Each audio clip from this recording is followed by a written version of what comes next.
到遇见的人，温柔带点天真。真的期待这一座城，有人为我心疼。居然能够见证一直不停聊到黄昏，我们两个人的默契满分。忽然发现你对我好像有一点认真，我不管要打开你的心门。我的毛主人，骄傲的眼神，却总是在我身边永不离分。这样的缘分，前世到今生，命中注定，原来真的有可能。我的毛主人，骄傲的眼神，却总是在我身边永不离分。别再假装了，请给我一吻，乖乖听话，我最爱的毛主人。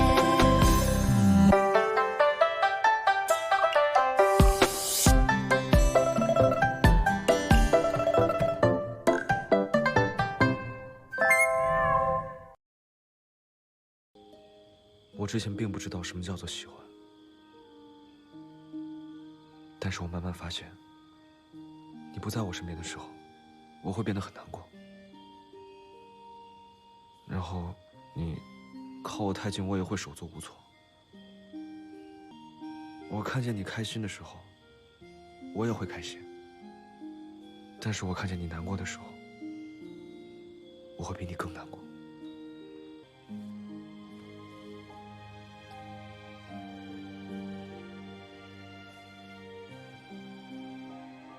小薄荷，我喜欢你，比梁山伯对祝英台的喜欢还要喜欢。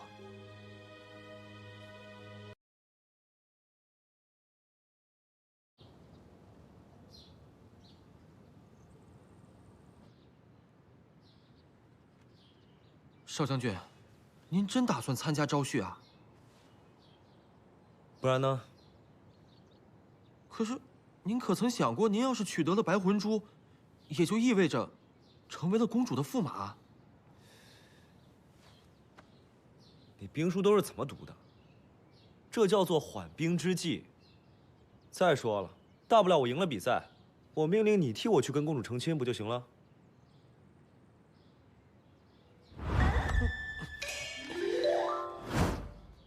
啊，若是将军的意思，属下不敢不从。昨天才跟我告白，今天就去当人驸马爷。男人的嘴，骗人的鬼。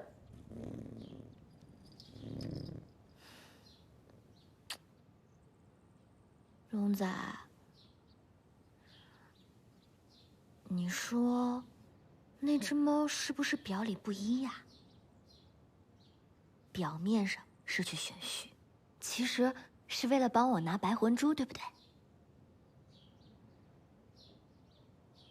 行吧，我就暂且相信你一次，一探究竟。刚才那城主看您的眼神，显然已经把您当成了准驸马呀。哎，此乃人之常情。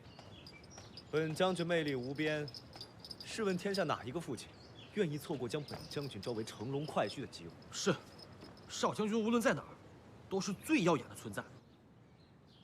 不过少将军，您觉得小薄荷会怎么看待这件事？他呀，他肯定觉得本将军魅力无边，能够得到本将军的青睐，实乃三生有幸。定是觉得少将军如此抢手，按耐不住，过来表明心迹了。切！哼！去你的三生有幸！我看是家门不幸。这世上怎会有如此狂妄自恋的人？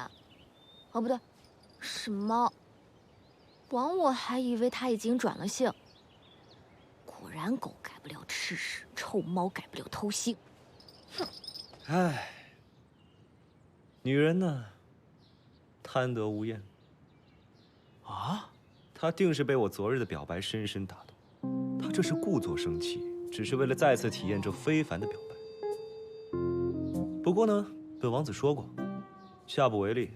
这种高规格的表白，仅此一次。哦，少将军，您果真是情场高手，属下佩服。俗话说得好，嫉妒使人发狂。只有当一个人真正嫉妒的时候，才会感受到自己内心真正想要什么。接下来，小薄荷定会按耐不住自己，来阻止少将军参加选婿，转而向少将军表白。不仅如此，只要少将军夺下选婿桂冠后，再向城主表明自己是为了二少爷来参加选婿的。当然，属下也愿做少将军您的挡箭牌。再在小薄荷感动之际，将白魂珠送出。如此一来，既能将情敌除去，还能俘获小薄荷的芳心，简直是一举两得。可以，不过呢，下次不要抢我的话说。是。你别想再替那只臭猫求情了。知道看错人了吧？还想跑？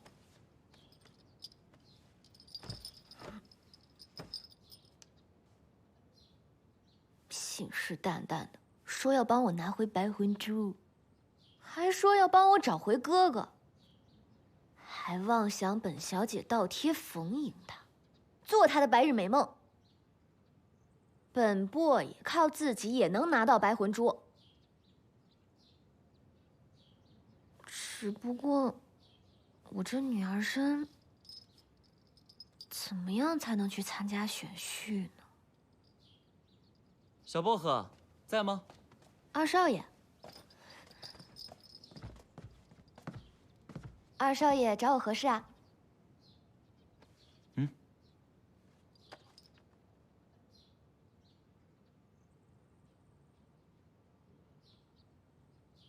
莫非二少爷也想当驸马爷？你想哪里去了？我们少爷是那种三心二意的人吗？青鱼，尽管我对做驸马毫无兴趣，但是我却想帮你取得嫁妆里的白魂珠，这样便能够助你一臂之力，让你早日和子木兄相聚了。还是二少爷讲义气，相信我们二人联手，必定能打败那个丑少将军。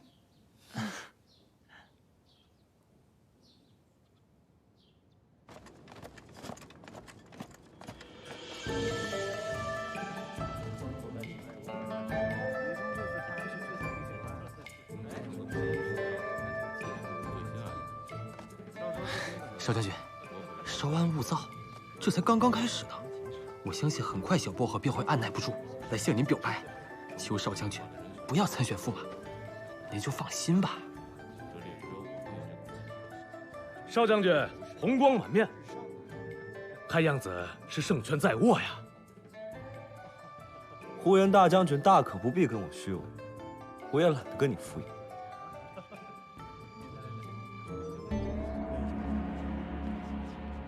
感谢诸位前来参加我们落日城的盛事选婿大赛。萧某是本次大赛的负责人，在此预祝各位比出风姿，赛出精彩。李侍卫，人都到齐了吗？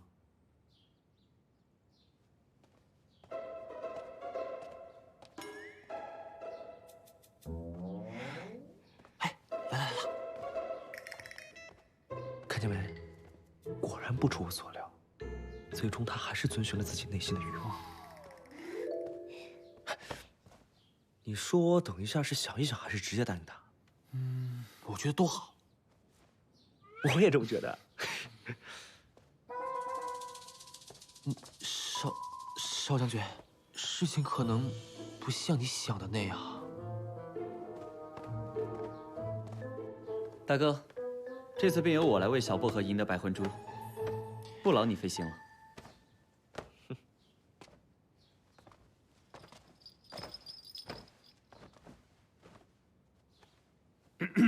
时间宝贵，萧某便单刀直入了。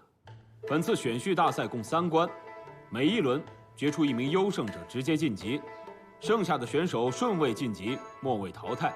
第1轮比赛乃才艺展示，以成双成对为主题进行刺绣。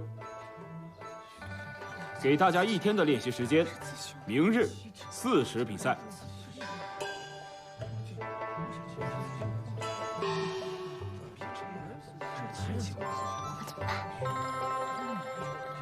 夫人，这为何要设置刺绣这一关呢？有何用意？众所周知，男人不会刺绣，那我偏要看看，有谁愿意为了迎娶婉儿，去突破自己。高明啊！如此一来，还能测试驸马的耐心和细腻程度。夫人高。萧大人，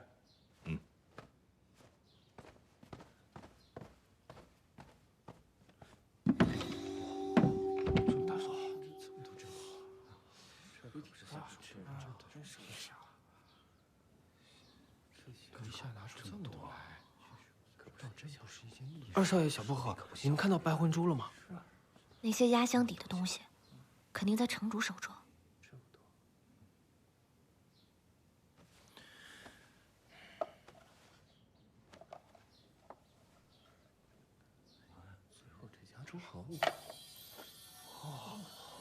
这白魂珠，真的是白魂珠，这可才是真正的宝。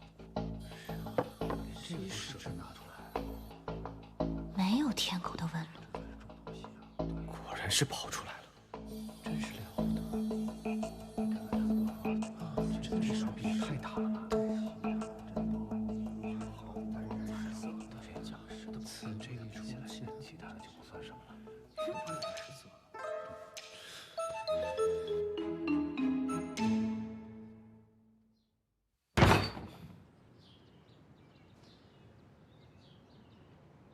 真是岂有此理！竟然偷偷背着我跟莫雨姬组队。这小薄荷也太不像话了。不过这二少爷平日里看起来人畜无害的，竟是如此表里不一之人，不像咱们少将军，从不标榜自己，从不戴着面具生活。本将军向来表里如一，莫雨姬那个小子，口口声声说尊敬我这个大哥，还说要跟我公平竞争，结果私底下趁虚而入，跟小薄荷组队，两面三刀，阳奉阴违。少将军，你可一定要在这刺绣环节赢了二少爷。废话，属下碰巧听到，这小薄荷请了全落日城最好的绣娘，要给这二少爷开小灶补课呢。这臭丫头居然盼着他赢。要不少将军你也去，在这练习阶段就给这二少爷来个毁灭性打击。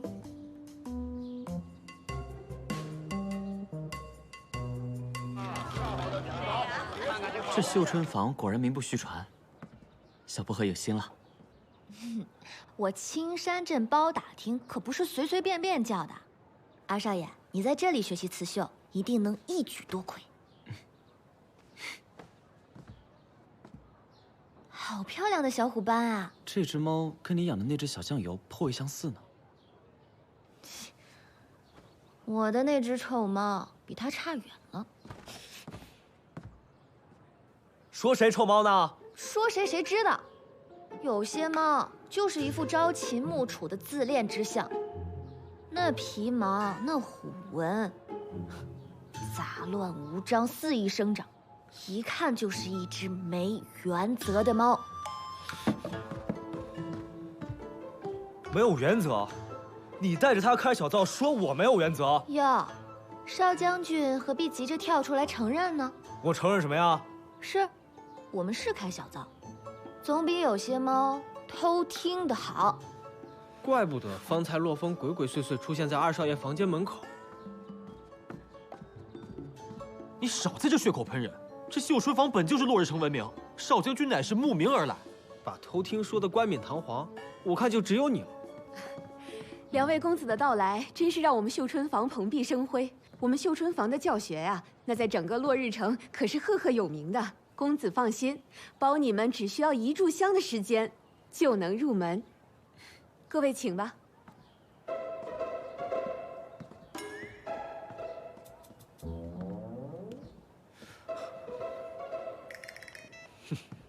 这刺绣呢，讲究的就是针法，针法成了，也就成功了一半。臭丫头，这是诚心跟我作对，本王子就不信赢不了他。绣针呢，共有这么卖力，还不是为了娶公主？有旗针、轮针、套针和乱针。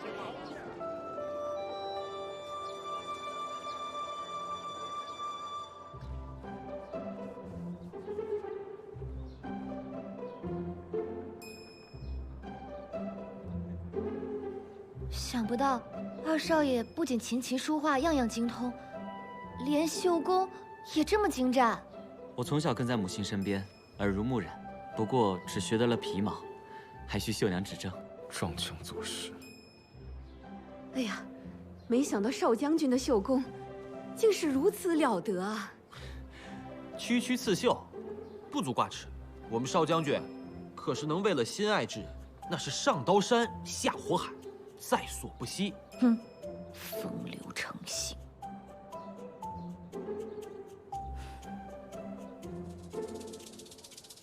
我去给二位准备镇店之宝，助你们一臂之力。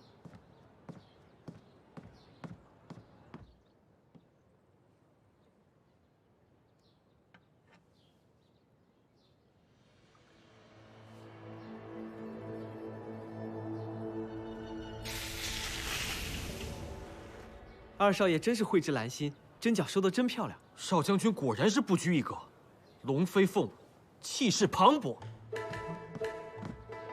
这刺绣呢，讲究的是一个形似，恕我眼拙，判断不出少将军的刺绣图案。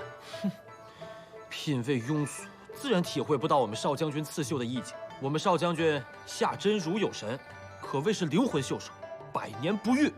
二少爷的运针技巧已是炉火纯青，4两拨千斤，永远比蛮力来得高明。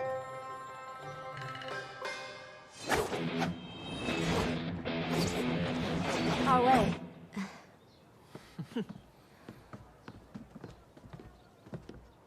谁绣得更好，明眼人一看便知。绣娘，就算你提供的针再好，绣工不到位，还是无济于事。这位公子的龙凤共舞，就差这画龙点睛的最后一绣了，用这象牙针就能完美无缺了。照这样说的话，我们二公子用最普通的针，一样绣得惟妙惟肖，这才叫真本事。哎呀，象牙针穿透绣盘，可以达到雁过无痕。最适合你这凤凰翅膀上肩部的刺绣啦。不用，本将军向来不屑这种投机取巧之事。我今天就要用这根普通的针赢他。我也不想以己之长攻彼之短，大哥，你还是用象牙针吧。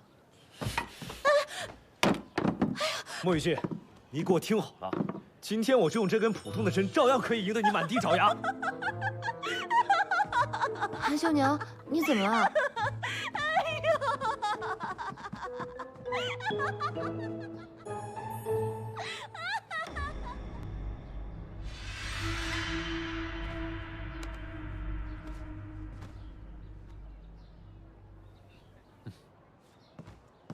你看，我这对鸳鸯，是不是缺少了一些神韵？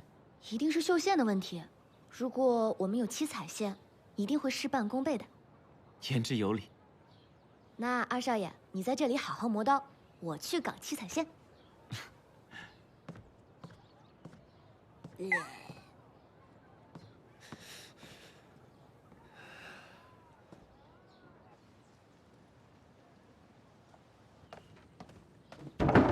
少将军，少将军，这是7彩线。7彩线，真的是岂有此理！竟然处处像是那个莫云姬。少将军，果然不出您所料，那象牙针确实有问题，针面上涂有西域奇毒、黯然百草枯，无色无味，杀人于无形。将军，继续说啊！啊，属下还问过那韩绣娘，韩绣娘说有人花重金让她在针面上下毒，但是对方戴着面具，无法认清对方的真容，还说这面具人举止怪异。不过依属下的推测，这面具人应该跟驿站刺杀的是同一拨人，幕后主使定是那天狗。不过，也不能排除是因为少将军您太过于优秀。不乏有些嫉妒之人，想要扫清障碍。不管那个人是谁，我都绝对不会让他得逞。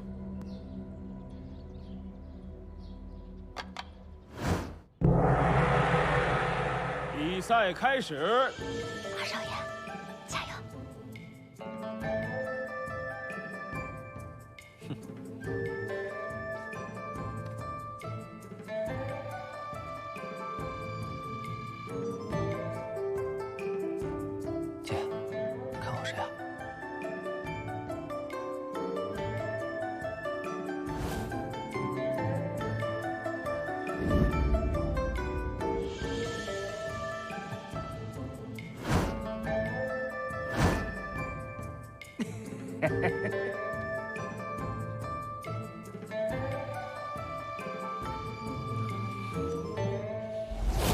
开始投票吧。本轮入选5人，剩下这些歪瓜裂枣，可以领一点安慰奖回家了。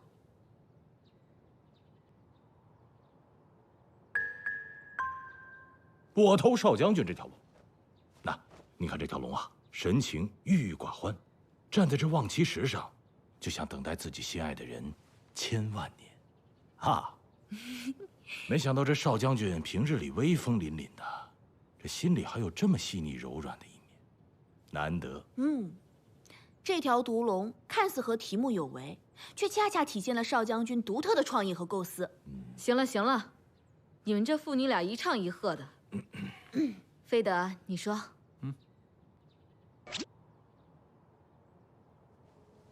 我投呼延将军一票。呼延将军不顾儿女私情，大气为国，绣的雄鹰一定能够守护我们耀日世世代代呀！你不是最讨厌的狗皮膏药吗？我南飞德为人公允，怎会因个人喜好来投票？切，我信你个鬼！我投墨雨季。这只羡鸳鸯不羡仙的爱情观，正合我意。想当初我还是一个妙龄少，2比1，少将军赢了。慢着，我还没说完。这耀日部落不缺将军，缺的是有理财头脑的人才。我听闻这墨家二公子啊，颇有经商头脑，十分适合打理财政。就这么定了，本轮冠军墨雨季。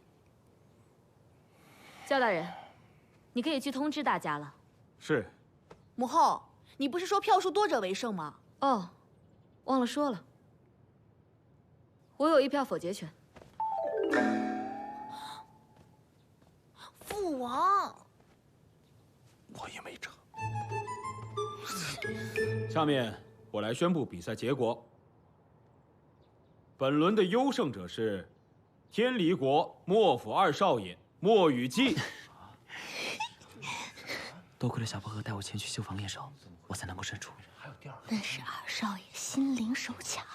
剩下的选手是天离国少将军莫修染，西岩国神善山庄单公子。少将军，等等我！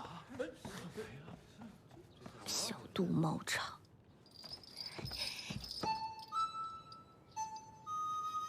盘丝洞啊，这叫七彩线。莫修染呢？输了比赛，在哪儿生闷气呢吧？他就这么输不起啊？还不是因为你。把话说清楚了。少将军根本就没有打算娶公主，他是想赢得这场比赛之后，把驸马之位让给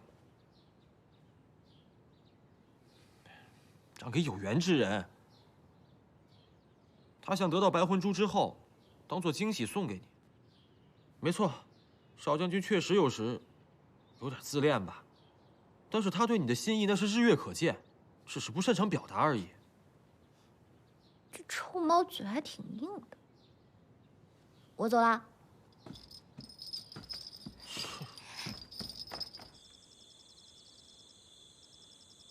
莫修忍防备心极强，不易下手。不过我已找到他的致命弱点，便是他的丫鬟。很好，明日比赛便可以动手。是。这次我倒要看看，你是要自己的命，还是小薄荷的命？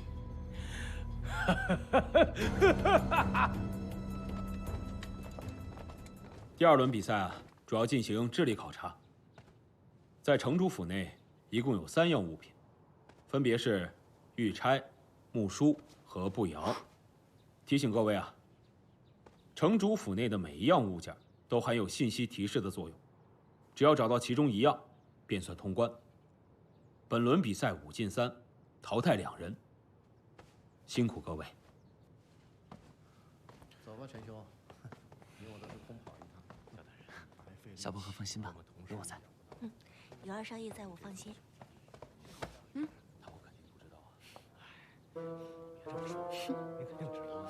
公主，你这是？听说少将军为了比赛专门学了刺绣。少将军为本公主做了这么多事情，本公主自然要助你一臂之力了。不是说根本没想过娶公主吗？还聊得那么开心，不会假戏真做了吧？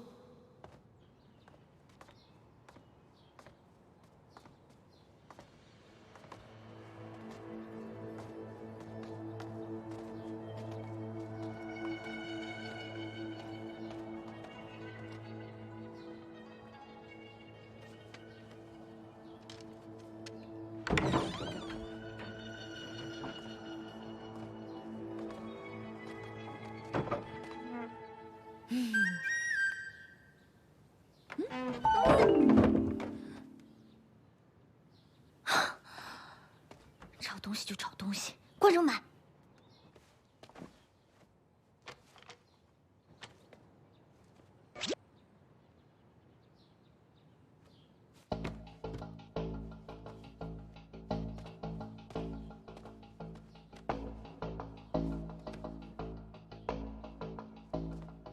少将军别着急，如果在规定时间内没有解除谜题，我就去求母后多给些时间。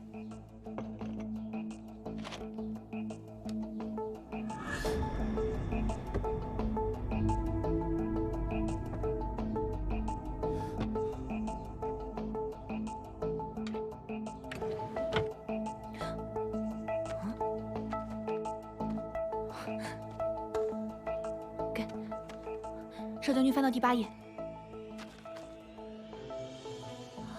果然如此。我的生辰是8月初8，你看，这上面的第8页第8行有一首藏头诗：东南5步。走吧。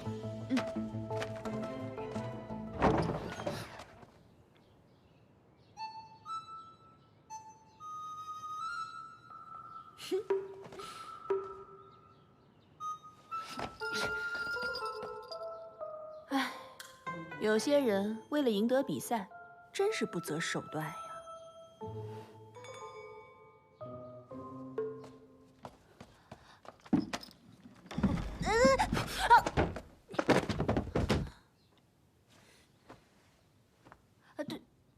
对不起。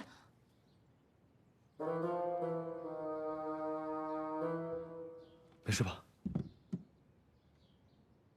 有少将军在，我没事。那我们先走吧。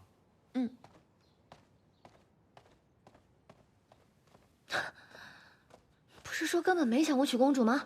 啊，现在出双入对了，还这么关心她，男人的嘴骗人的鬼！怎么了，小薄荷？你没受伤吧？没有。乐谱。哦，我在上面找到的。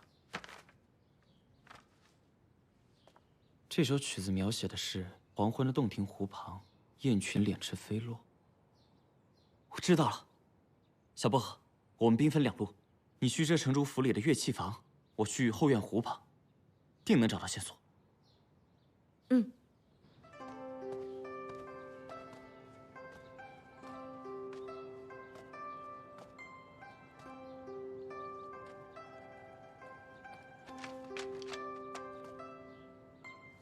这只臭猫怎么也在这里？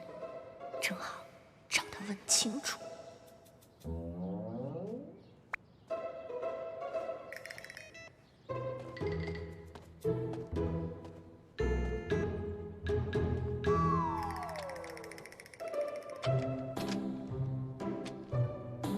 巧啦，你也来这里找啊？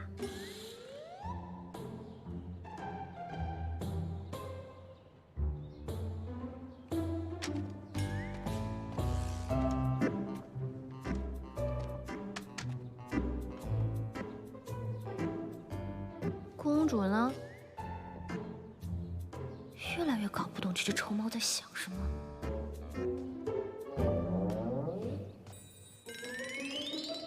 哎呀，好了好了，我知道我错了，我知道你参加选秀是为了我。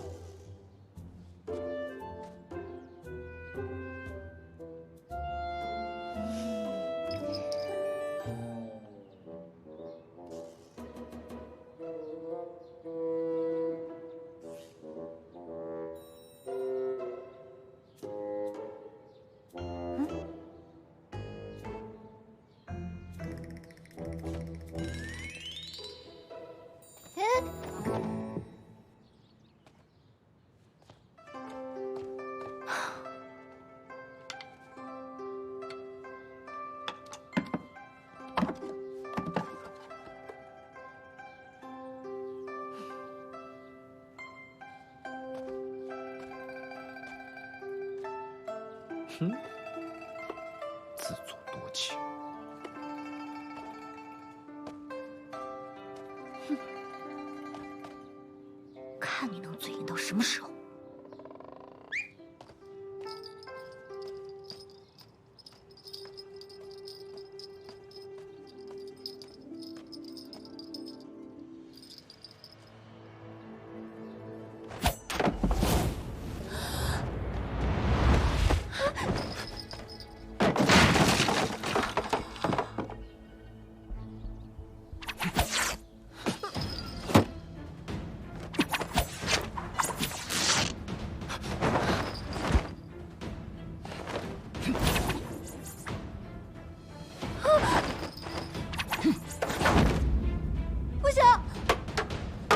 别管，抱紧我。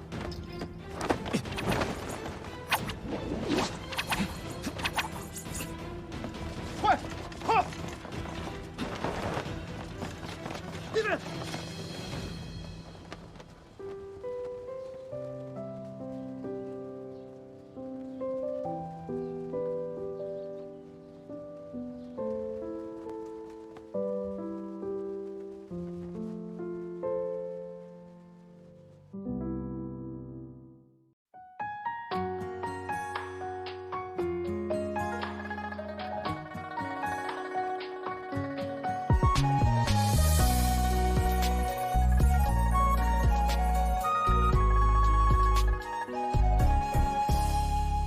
树叶行路塘，春风绕过斜阳，小桥头彷徨，等着谁？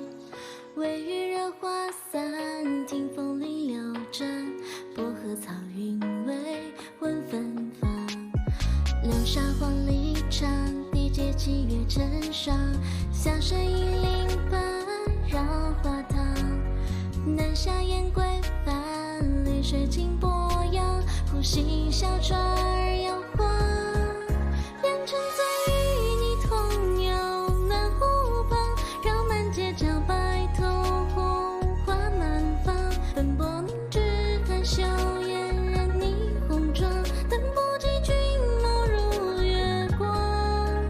良辰再与你同饮南湖旁，入黄昏老街酒馆酌饮叹，昨时问淡淡印象，牵你入肠，如今相欢梦在流芳。良辰再与你同游南湖旁，绕满街角白头红花满房。奔波凝脂看秀颜染霓虹妆，等不及君眸如月光。良辰再与你同饮南湖旁，入黄昏老街酒馆酌饮叹，昨时问淡淡印象，牵你入肠，如今相欢梦在流芳。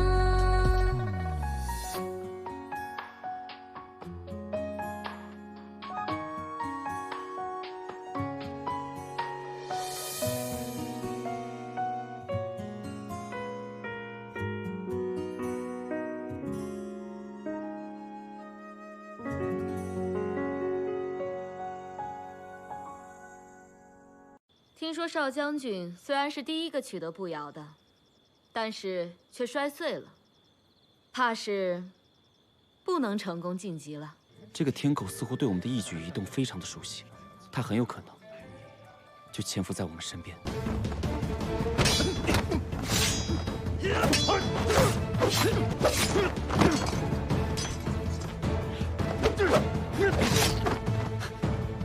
少将军，果真如你所料，他们没有痛感，必须刺穿心脏才足以致命。